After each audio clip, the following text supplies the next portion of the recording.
지난주에 오래간만에 반가운 단비가 내렸습니다. 이 비가 이렇게 반가웠던 이유 중에 하나는 지금 전국적으로 가뭄으로 몸살을 앓고 있기 때문이죠. 네, 특히 이 남부 지방의 가뭄은 사상 네. 최악이다라는 보도가 나오고 있는데요. 해마다 이 가뭄이 계속 반복되고 있는 느낌을 아마 받게 되실 겁니다. 네. 그렇다면 이 가뭄은 왜 이렇게 일어나는 것인지 또 어떻게 대처해야 되는지 오늘 살펴보도록 하겠습니다. 네, 원광대학교 소방행정학과의 조성 교수와 함께 얘기 나눠보겠습니다. 어서 오십시오. 안녕하세요, 교수님. 어서 오세요. 참 오랫동안 비가 내리지 않다가 지난주에 반가운 단비가 내려주었고, 근데 생각을 해보니까 어느 해서부턴가 우리가 봄 가뭄이다 이런 표현을 해마다 사용을 하더라고요. 우리 지역이 이 시기에 좀 비가 안 내리던 지역이었나요?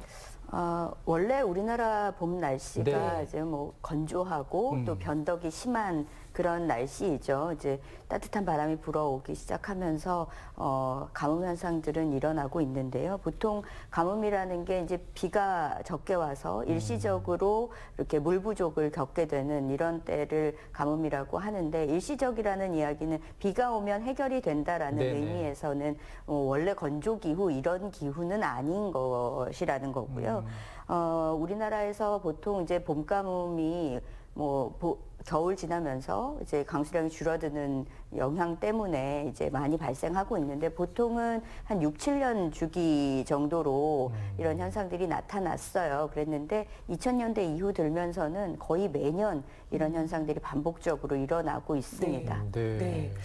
왜 가뭄도 재난이라고 표현하잖아요. 그러면 이렇게 재난이라고 표현할 수 있는 정도의 가뭄이라면 어느 정도 비가 오지 않았을 때 재난이라고 볼 수 있나요? 보통 이제 가뭄은 일반적으로 현상만 보고 판단하기가 좀 어려워요.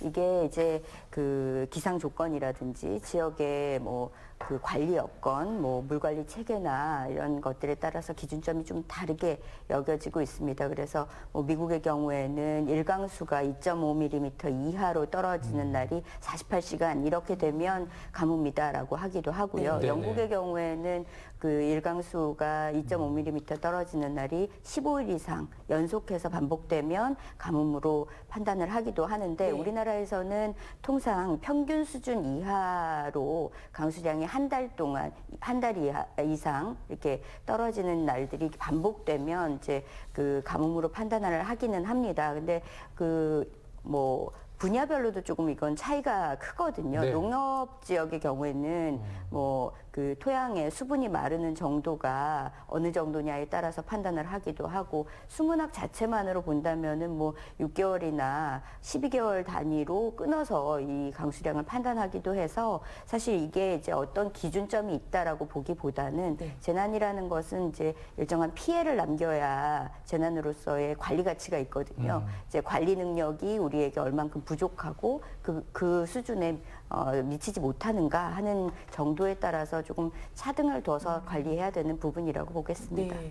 네, 근데 이게 가물게 되는 이유가 기후 변화 때문이란 이유가 많거든요. 이야기가요. 정말 그런지 좀 궁금한데요. 기후 변화 영향이 있다는 게 이제 요즘은 이제 크게 받아들여지고 있는 부분인 것 같아요. 네, 네. 실제로 이제 이런 영향이 크게 나타나는 것이 대표적으로 이렇게 우리가 이산화탄소가 올라가는 거, 이런 것들을 보통 이제 기후변화 요인으로 보는데, 이렇게 되면 지구 온난화가 가속화가 되거든요. 근데 지구가 따뜻해진다는 의미, 이제 온도가 올라가게 되면 자연스럽게 공기 중에 수증기가 많이 생기게 되죠. 그러면 비가 많이 와야 할 것 같은데 이게 고르게 분포하지를 못합니다. 그렇기 때문에 대기 중에 이제 수증기가 유입된 것이 분포하지 않는 지역이 존재를 하면 그곳은 이제 가뭄이 심화되는 지역이 되는 것이고, 또 고온 영향으로 표층으로 이제 수증기가 많이 빨려 들어간 지역은 역시 이제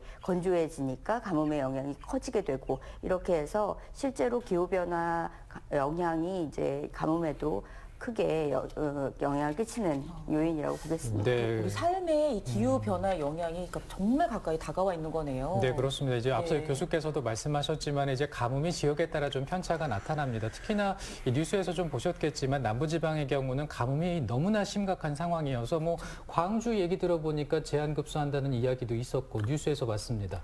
어느 정도로 지금 상황이 안 좋은가요? 지금 남부 지역의 경우에는 네. 뭐 광주, 전남, 경남 지역들 전체적으로 네.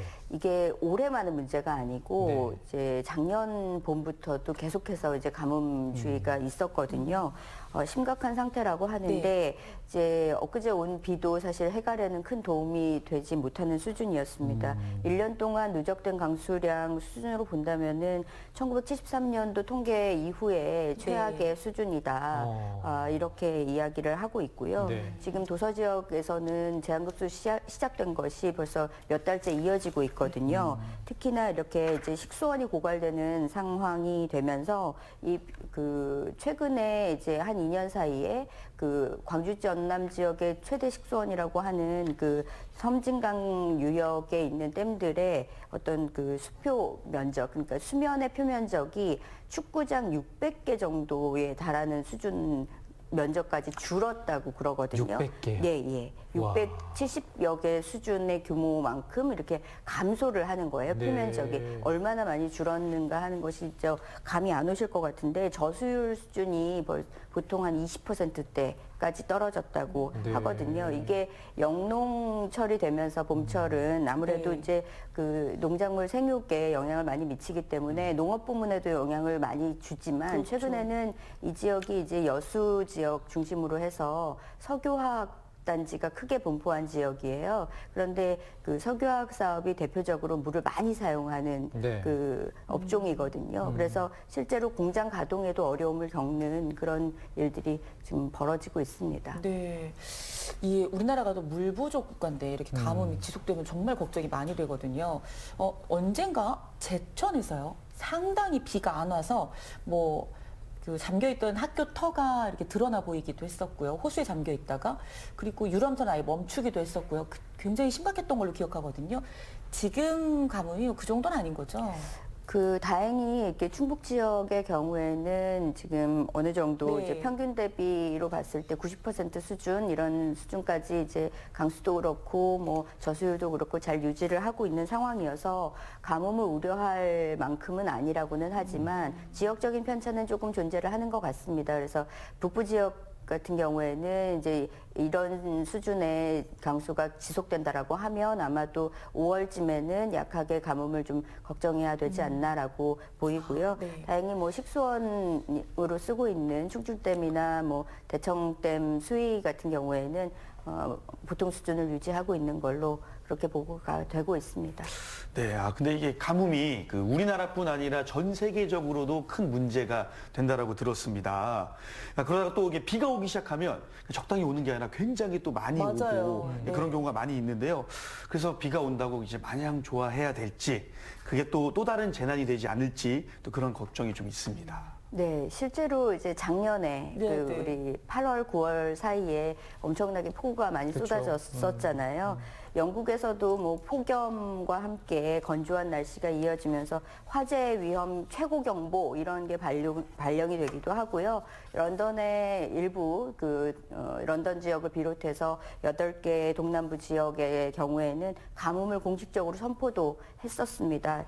그래서 머리도 매일 감지 말아라 이렇게 지침이 내려올 정도 물 아껴야 되니까요. 네, 그렇게까지 내려올 정도였고요. 뭐 프랑스의 경우에도 지금 대형 산불에 시달린다. 뭐 미국의 경우에도 작년에 기록적인 1000년 만에 대폭우가 쏟아졌다 네. 할 정도로 전 세계가 지금 뭐 이와 관련된 기상 현상들을 많이 겪고 있습니다. 이렇게 이례적인 폭우나 가뭄이나 산불 이런 것들이 실제로는 이제 기후변화의 영향인지 아닌지를 명확하게 규명하고 있지는 못하지만 그 강도라든지 그 빈도라든지 하는 것들이 분명히 기후변화의 영향이다라고 이제 보고는 있습니다. 그래서 네. 어느 곳에 극심한 날씨가 다른 곳에 또 극심한 날씨로 이어지는 이런 어떤 순환의 연결고리를 갖고 있다는 점에서는 좀 관심을 가져야 할 것 같습니다. 네, 정말 심각하다 이런 생각이 드는데 그럼 실제로 이제 가뭄이 시작이 되면 제한급수 이런 것도 올 수 있을 것이고 우리 가정에서 좀 신경 쓰고 또 조심해야 될 것이 있다면 뭐가 있을지 좀 얘기를 해주세요.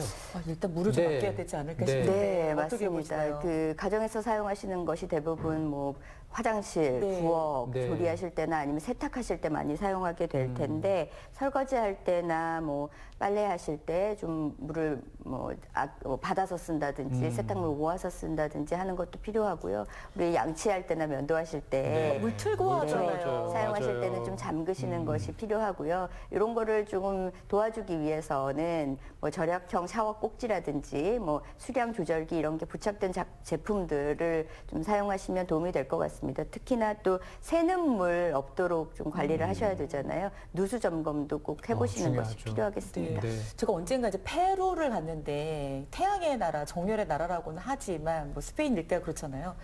근데 그 동네에서 물 한 집에서 많이 쓰면 다른 집이 못 쓰는 거예요. 이렇게 물 부족을 겪고 있더라고요. 우린 뭐 충분히 지금 그래도 나름대로 물을 쓰고 있긴 하지만 이게 남의 얘기가 아니구나라는 생각이 들기도 했었거든요. 근데 이제 농촌에서는 비가 오지 않으면 더 큰 시름을 겪을 수밖에 없는데 농촌에서는 어떻게 하셔야 될까요? 실제로 농촌에 이제 물 부족 때문에 관정을 개발한다든지 이제 논에 물을 가둔다든지 해가지고 미리미리 좀 대비를 하시는 상황들을 많이 볼 수가 있어요. 네. 그 논농사의 경우에는 필요한 물들을 사전에 좀 확보를 하기 위해서 논에 물 가두기 같은 것들 하고 계시는데 뭐 수로 정비나 이런 것도 필요하고요.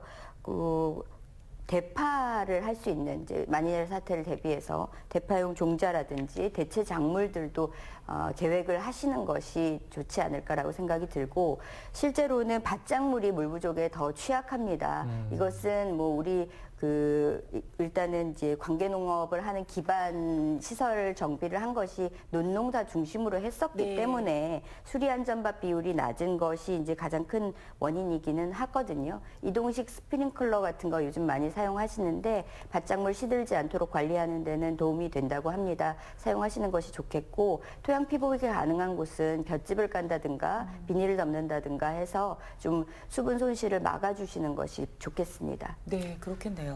야, 우리가 평소에도 물을 아껴야 된다는 생각이 계속 들기도 하는데요. 그래서 평소에 물을 아끼기 위해서 저희가 좀 해야 될 일들이 있을까요?